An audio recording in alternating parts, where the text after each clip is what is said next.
Nakatakda ng ipasa ng Kamara ang mahigit 2 trilyong pisong budget na hinihingi ng Administrasyong Aquino para sa 2015. Pero may mga bumabatikos dahil meron pa rin daw ditong mala pork barrel na palaman. Ang tinutukoy ng mga kritiko, ang lump sum o mga items sa budget na hindi nakadetalye kung saan eksaktong gagamitin ang pondo. Sinuri ni Sandra Aguinaldo ang isyong ito sa kanyang report. Tumataginting na 2.6 trillion pesos ang proposed budget na isinumite ng Malacanang para sa susunod na taon. Dito makikita ang detalye kung paano gagastusin ang pondong ilalaan para sa lehislatibo, hudikatura at ehekutibo para masuri at masala ng Kongreso. Bahagi ito ng check and balance ng mga sangay ng pamahalaan laban sa pang-aabuso. Pero gaya sa mga nagdaang taon, may bahagi rin ang 2015 budget na lump sum. Ito yung pondo na hindi nakadetalye kung magkano at kung saan gagastusin. Ayon na rin mismo sa DBM, kaya gano'n na lang kakapal itong mga libro na ito. Dahil nakapaloob dito yung mga detalye ng mga proyekto ng gobyerno na hinihinga nila ng budget mula sa Kongreso. Halimbawa na lamang itong budget ng DPWH na nasa 600 pages dahil sobrang detalyado.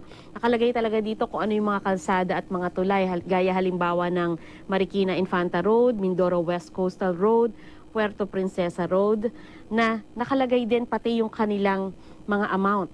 Ang kinakabahala ng grupong Senteg, yung tinatawag na lump sum o yung hindi talaga nakadetalye kung saan inilalaan yung pondo. Gaya nitong Rehabilitation and Reconstruction Program, humihingi ang gobyerno dito ng 1 billion pesos. Pero hindi nakadetalye kung para saan gagamitin.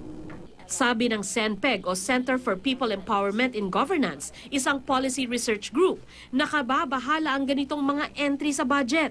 You give yung mga lawmakers sa yung president huge amounts of money upon their discretion, binubukas mo yun talaga yung kaban ng yaman, no, ng bansa sa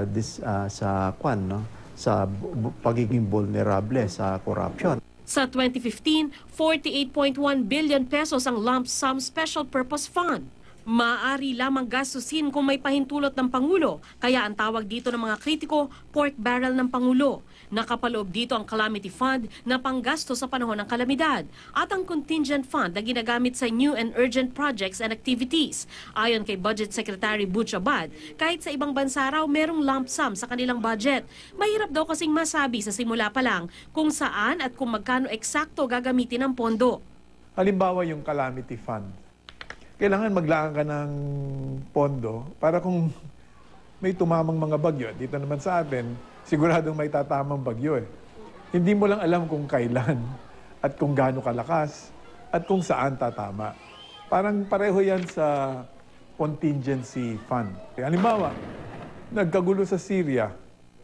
Tapos kailangan maglikas ng mga Pilipino, magbigay ng legal assistance, ganyan. Hindi mo inaasahan yon, so doon natin china-charge yon sa contingency funds. Naka-lump sum din ang Rehabilitation and Reconstruction Program para sa pagbangon ng mga lugar na sinira ng kalamidad at allocation para sa local government units.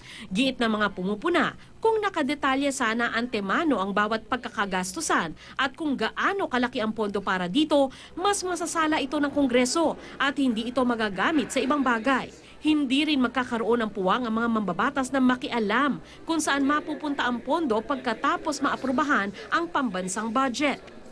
I-itemize ahead of time kasi yung mga lump sum appropriations, usually ang tendency niyan pag hindi transparent, medyo may tendency na maging prone to corruption or to patronage. Mga 96% nitong special purpose funds at ng automatic appropriations, meron talagang paglalaanan niya na hindi mo pwedeng gamitin sa iba. Kaya kung ang iniisip ng mga tao na yung ganyang kalaking halaga ay pork barrel ni Presidente, napakalaking pagkakamali. Meron namang mekanismo yung tinatawag na supplementary budget. Doon nila yan. Kung halimbawa merong mga unexpected demand for budget dahil biglang unforeseen yan talaga, ay humingi ng supplementary budget. Ayon sa Senpeg, humihingi ang publiko ngayon ng higit na transparency sa paggamit ng pondo ng gobyerno. Dapat daw bawat kusing ng pondo ng bayan ay magamit ng tama at hindi makontrol ng iilan. Sandra Aguinaldo, Nakatutok, 24 Oras.